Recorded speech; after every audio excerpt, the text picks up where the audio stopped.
This is the briefing for Friday, February 3rd. I've been bearish this market, especially going into the October lows, as you know if you've been listening to these briefings. And I really fully expected to see a break of this October low and much lower prices based on what's happening geopolitically, economically.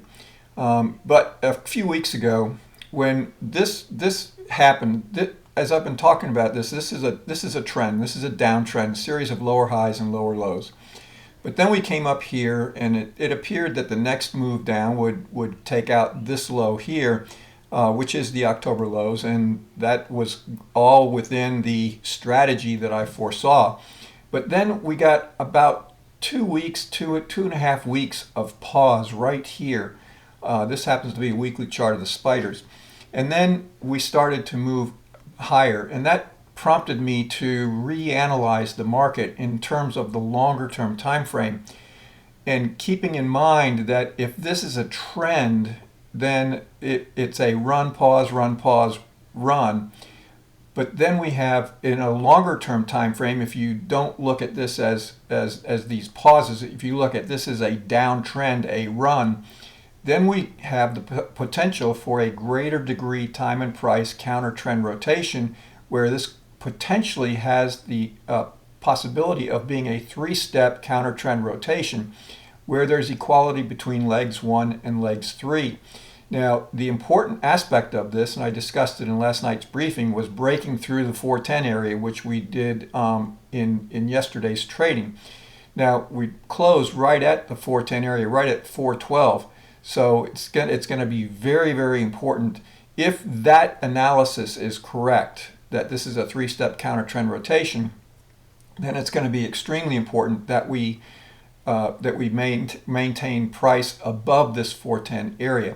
Now, where there is equality between legs 1 and 3, right around the 437 to 440 area, which would be this level right here, which would then take out this high, which would then suggest that it is a greater degree time and price counter trend rotation.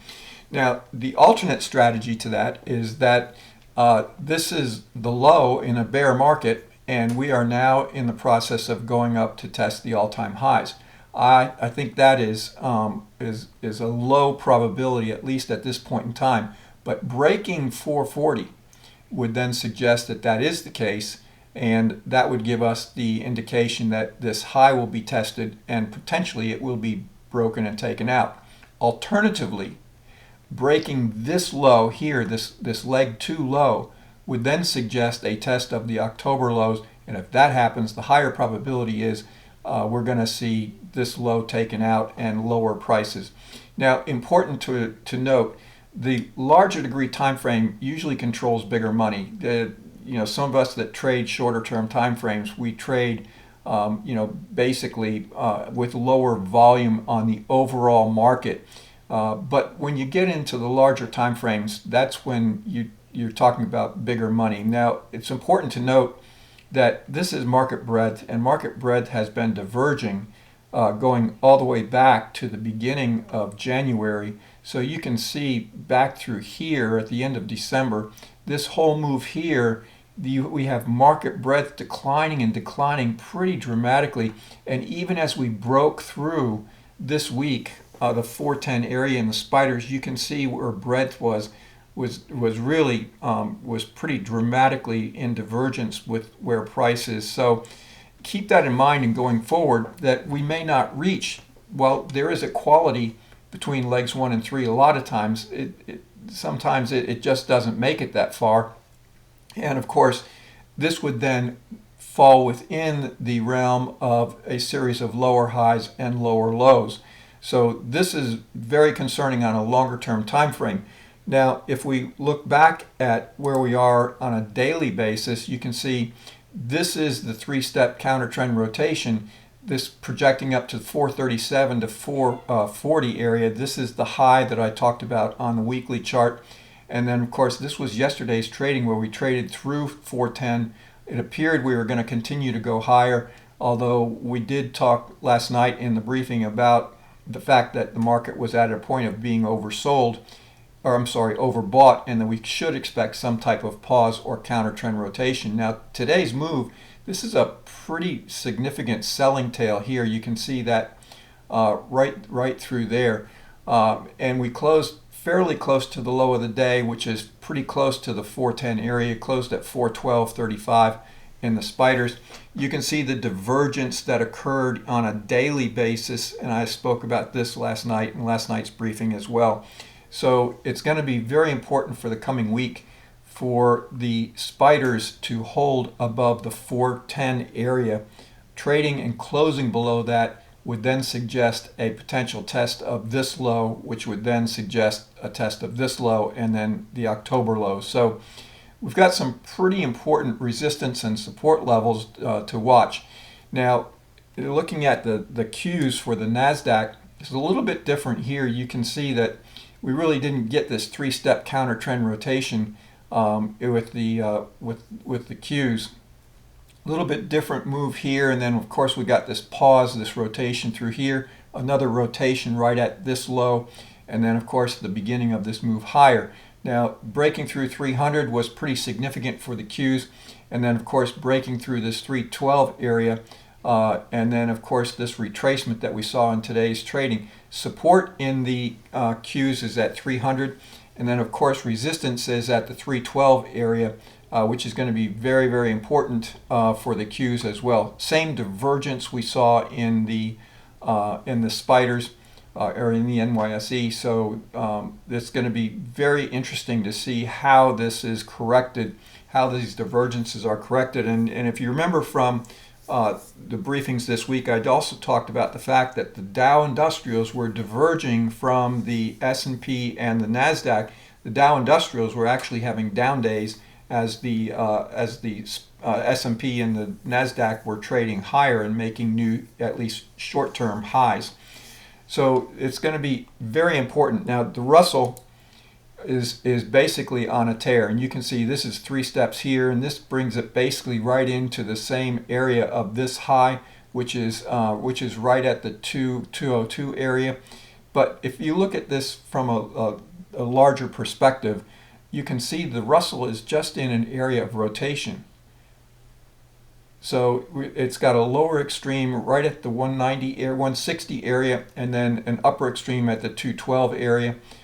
So it's going to be very interesting to see what happens with the Russell in the coming days. Now, in terms of overbought and oversold, we're approaching oversold in one day in the NYSE, but not quite there yet in the NASDAQ.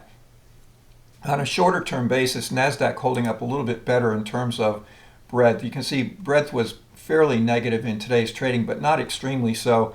And then in the NYSE, breadth was much more negative, but once again, not at an extreme. Now, this does not preclude the indices from trading lower in Mondays at Monday's open, but based on where we are, and if we hold above the 410 area, and I should mention also, it is common for a financial instrument, when it breaks out of a consolidation or it breaks out above resistance or support, that it retests the breakout point, and today could be a retest.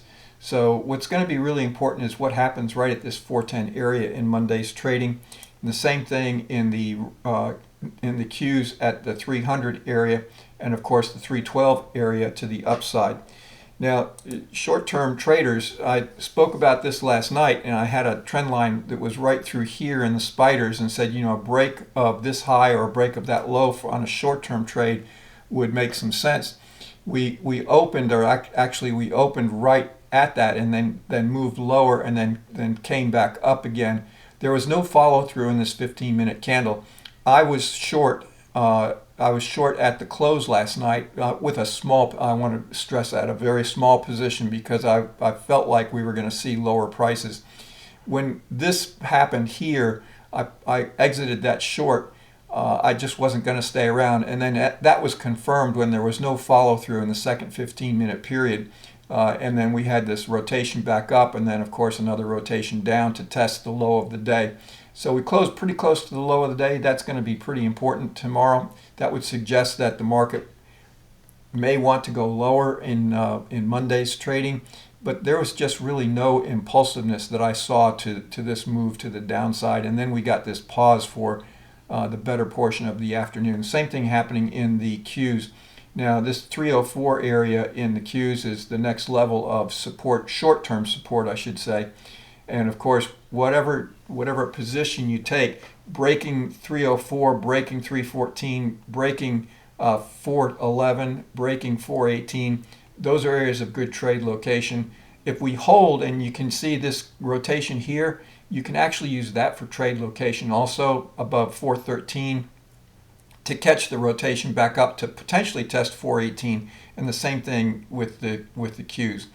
I am still longer term, I am still bearish this market, but short to intermediate term, I have to be bullish because we are potentially in this counter trend rotation.